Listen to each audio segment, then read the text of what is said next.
Hello guys, hello Earth Signs, Gemini, Libra, and Aquarius. Welcome dito sa aking channel. Kapalaran 888, welcome. Alamin natin kung anong messages, vibration, gabay, energy para sa inyong lahat.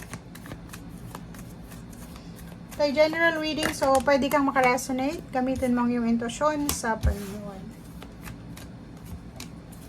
Okay, Earth Signs, Gemini, Libra, and Aquarius. Wow! Sa araw na ito, pwede kang makatanggap ng isang magandang balita, pwedeng matagal mo na itong hinihintay, or unexpected na balita to.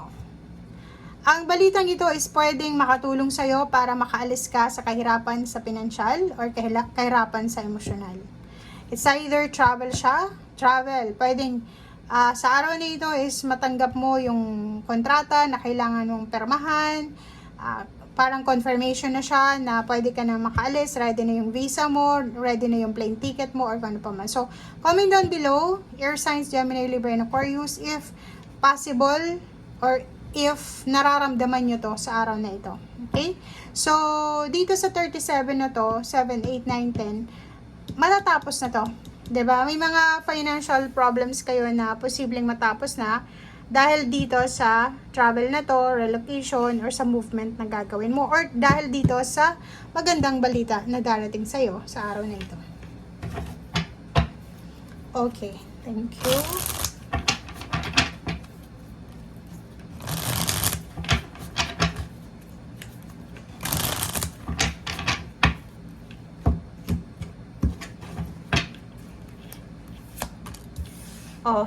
Ang araw na ito ay sobrang masaya ka. Sobrang parang fulfilling yung araw na ito kasi maraming pagbabago. Maraming pagbabagong magaganap. And lahat ng pagod mo, lahat ng sakripisyo mo ay magbubunga na siya. So parang ang araw na ito is fulfillment. Yung mararamdaman mo, fulfillment and contentment. Okay? Or kung hindi mo maramdaman yung contentment na to, sinasabi ng baraha sa'yo dito na may magbabago, may pagbabagong magaganap sa buhay mo. Kung hindi mo maramdaman sa araw na ito, maghintay ka muna, okay? 'Di ba? So, posibleng may mga pagbabagong magaganap sa relationship sa pamilya. May mga good news na posibleng marinig ka regarding sa pamilya. Pwedeng yung kapatid mo nakapag-asawa na, yung kapatid mo nakahanap na ng trabaho, or kung ano man to na Page of Swords na to. So, nakikita natin dito na ano man itong good news na matatanggap mo sa araw na ito, posibleng yan ay magdala sa'yo and sa buong pamilya mo ng sobrang saya. Okay. Meron ditong the Tower, and then merong 4 of Cups. Sinasabi ng baraha sa'yo dito na ihanda mo ang sarili mo, lalo na kung ikaw ay lilipat ng trabaho or bago itong trabahong papasukin mo, 'di ba? Good news siya kasi may bago ka ng trabaho na papasukin or pwedeng lilipat ka na, pero mag-iingat ka din kasi maraming tao ang gustong pasukin kung ano itong gusto mo. So, ang nakikita natin dito is yung pag-abroad. Maraming gustong makapunta ng ibang bansa, maraming gustong makaalis ng Pilipinas. So, if may oportunidad ka talaga na makuha, kailangan mo tong tanggapin. Okay? 4 of Cups, wag mo nang pakawalan pa. Okay? Kasi maraming may gusto nito eh. If for example, may trabaho ka ngayon, maraming naiinggit sa'yo kasi maraming unemployed. 'Di ba? Kahit sa pamilya mo, hindi lahat ng kapamilya mo pwedeng kitain yung kinikita mo or pwedeng makaalis ng bansa, 'di ba? So, grab the opportunity, guys. Okay. So, 7 of Wands, yun na nga, kailangan mong ituloy kung ano man itong plano mo. Yung matagal mo na itong plano eh, it's either pag-aasawa, it's either paglipat ng bahay, trabaho, or pwedeng pag-ibang bansa. Knight of Pentacles, kung ano man itong darating na 6 of Pentacles, talagang eto na yung magdadala talaga sa'yo. Ito na yung beginnings eh. New beginnings na siya. Dito mo mahahanap yung liwanag. 'Di ba? So, posibleng sa araw na ito makatanggap ka ng blessings, or may mag-share sa'yo ng tulong financial, may mag-share sa'yo ng secret nila kung paano sila kumita ng malaki as a business person, kung may negosyo ka.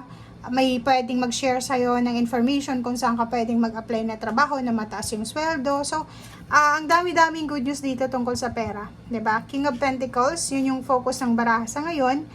And nandun ka na sa closure, nandun ka na sa ending eh. So, pwedeng malapit nang matapos itong mga problema mo pinansyal, yung mga pain and heartaches mo sa pinansyal ay unti-unti nang matatapos. Okay. So, nakikita ko rin sa'yo dito, may mag-offer sa'yo ng apology or ikaw yung kailangan humingi ng tawad. Tanggapin mo kung may hihingi ng tawad. If ikaw naman yung may kailangan na hingi ng tawad, humingi ka ng tawad as soon as possible kasi life is short. Okay?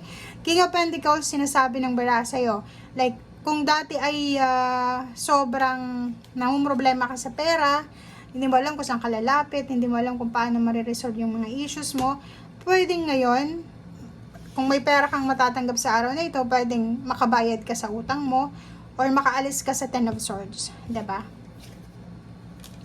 Okay, good news, good news. Ang daming magandang balita dito, diba? Tingnan mo. Maraming balita ito eh. Magandang balita na pwedeng dumating sa'yo tungkol sa pera. Pwedeng hindi lang ito para sa'yo. Pwedeng kapamilya mo. Pwedeng ang balitang ito is tungkol sa kapamilya mo. Pwedeng yung kapamilya mo nagbenta ng ari-arian, yung kapamilya mo nakatanggap ng promosyon, salary increase, or ano pa man. So, hindi lang ikaw ang makakatanggap ng biyaya ngayon, good news, kundi ang buong pamilya mo. Okay, Queen of Pentacles, nandito yung King and Queen of Pentacles and Page of Pentacles. So, ang future mo ay nagsasabi na posible talagang mahawakan mo yung pera. So, kung ngayon, halimbawa, nandito ka sa poverty na yan, di ba? Sinasabi ng barahan na matatapos na yan sa buhay mo. Kung halimbawa, nagsiself-pity ka kasi inisip mo, ako, ang hirap-hirap ng buhay, ako lang yung mahirap sa batchmate namin, sa pamilya namin. Huwag kang mag-alala kasi kung makikita mo dito, ang future mo regarding money is umaapaw na pera, Queen of Pentacles and King of Pentacles. So, kung ngayon ay walang-wala ka, hindi ito yung sinasabi ng baraha. So, wala ka pa doon. So, kailangan mo lang na ituloy kung ano itong ginagawa mo. Be positive. And kailangan mo mag-focus sa kung ano itong ginagawa mo. Lalo na kung may mga trabaho kang gustong, or career na gustong gawin, yun ang kailangan ng focus. Tingnan mo dito. 'Di ba? Queen and King of Swords, focus, double focus siya.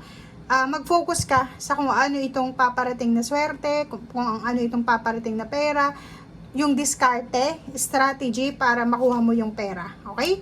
And zero the Fool, kahit nasa ang kamang posisyon sa ngayon, marami ka mang obligasyon, breadwinner ka man, or ano pa man, ituloy mo lang, tuloy lang ang laban, and then, yun, wag mong isipin na, may edad na ako, baka hanggang dito na lang, hindi.